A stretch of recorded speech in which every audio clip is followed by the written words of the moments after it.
From fighting with Savannah Guthrie over a stuffed teddy bear to sobbing in Susan Sarandon's arms while talking about Thelma and Louise, here are all the times Drew Barrymore got up close and personal on her talk show. There's no wonder why she's America's sweetheart. This actress has no chill, and she doesn't shy away from telling everyone the truth. Her talk show is one of the most famous in the industry. Fans love her open, honest style. Don't believe me? Check these out. She once got into a fight with a guest over a creepy human-sized teddy bear. Fans weren't sure if they were tuned into WrestleMania or The Drew Show, but honestly, I probably would have had the same reaction. We can't hold Drew accountable for wanting a teddy bear that's bigger than her. She even challenged her co-host, Savannah Guthrie, to a game of tug-of-war over it. The stuffed bear, or Puffy, was an emotional support teddy bear with the body of a mortgage broker named Kyle. He's a toy animal that is 5 feet and 7 inches tall and has a bear head attached to a man's body. Barrymore and Guthrie did have a good time when the staff brought out 2 of these cuddle companions. When asked how she felt after holding it, she said she could think of a bunch of uses for the bear. Well, a multi-purpose emotional support teddy bear? Sign me up. And taking a cue from Drew, I wouldn't mind wrestling over it either. But the show is really diverse. Want to see a morning show like Dr. Phil, but with a hunky therapist? Drew's got you covered. She made George Clooney pretend to be her therapist for an episode. Some people go to professional counselors, while others depend on friends and family when they want help with their mental health. But what would you do if George Clooney was your best friend? Well, if you're Drew, you'd make him be your therapist.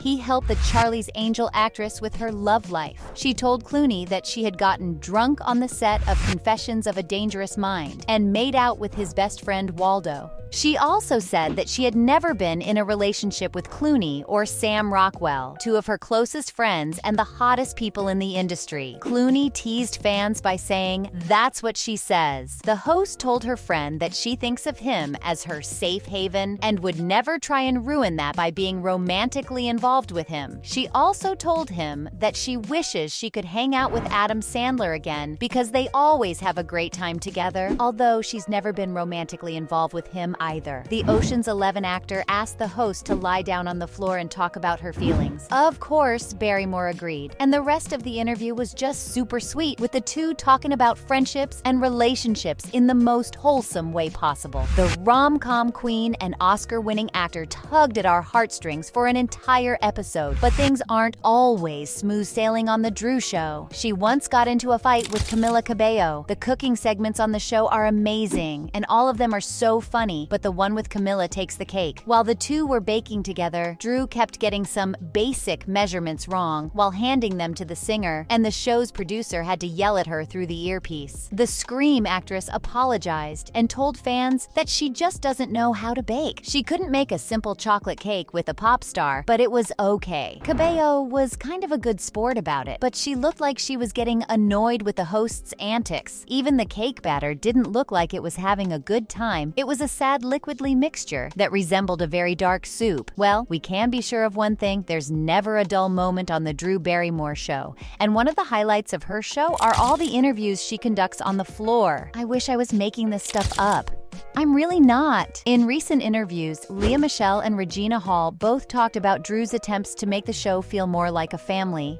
At first, the floor talks on the morning show threw fans for a loop and the guests too. But now, they're one of our favorite quirky parts of the show. Drew Barrymore is well known for more than just the romantic comedies that made her popular. We get to see it in action on her afternoon talk show when she talks with other famous people about life. During an episode, the 51st Dates star crawled across the floor to Hillary and Chelsea Clinton to hug them. Fans absolutely adored this. After that, the host spent most of the episode on the floor, even when they played a confession game with popping balloons that each had a different question inside. That wasn't the only time that happened. When she interviewed Lea Michele, it started with the 2 of them sitting in chairs on the Funny Girl set. When the show came back from the first commercial break, the seats were gone, and the actresses were sitting on the floor across from each other. Drew does this because it makes her feel closer to her guests, and sitting on the floor gives the interviews a homely feel. How wonderfully weird.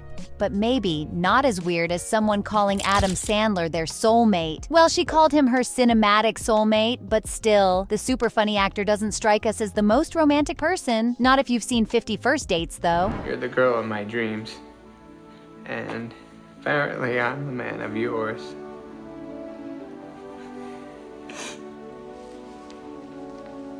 Henry.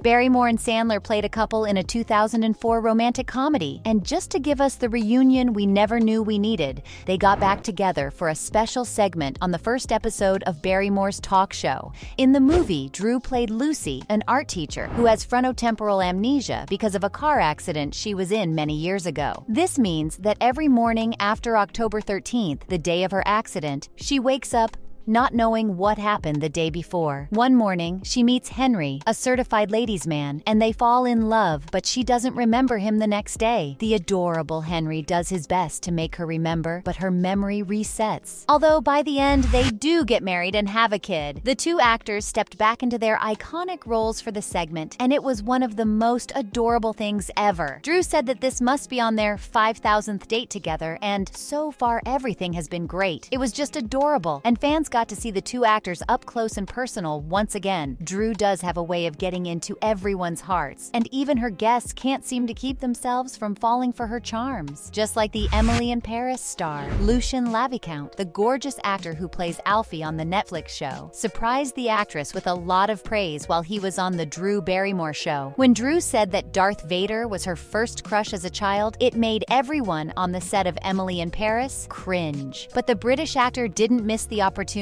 and jumped at the chance to say that he would love to be her Darth Vader. The E.T. actress was blown away with the cute answer and was even seen blushing. To keep the attention on her guest, she asked him who his childhood crush was. And guess who it was? None other than our rom-com queen, Miss Drew Barrymore. The Emily in Paris actor said that he felt like he was living his dream and got super flirty with the hostess. Drew covered her face with her hands to stop her from blushing. That was a little too up close and personal, don't you think? Although, if you've seen her show, you'd know that most of the episodes make you think, what did I just watch? Her interview with Susan Sarandon was one of those. She began the episode like any other, with the Drew's News segment, by picking up where they left off talking about dating younger guys. As always, the show took a weird turn when the actress made a move on her guest, the Rocky Horror Picture Show star Susan Sarandon, calling her super hot and telling her that she makes her question her sexuality. Then Barrymore moved on to Thelma and Louise. Sarandon, who played Louise in the 1991 movie, was present for this. The veteran actress said that the movie was so iconic because it urged women to be strong and violent if that's what the situation called for. These are things that happen in every other movie with a male lead, and no one bats an eye. She said that people get upset when women realize their own power and make decisions that work for them. This made the hostess tear up, and she jumped up and hugged the older actress. So there you have it, folks. From sobbing in Susan Sarandon's arms to fighting with Savannah Guthrie over a stuffed teddy bear, those were all the times Drew Barrymore got up close and personal on her talk show.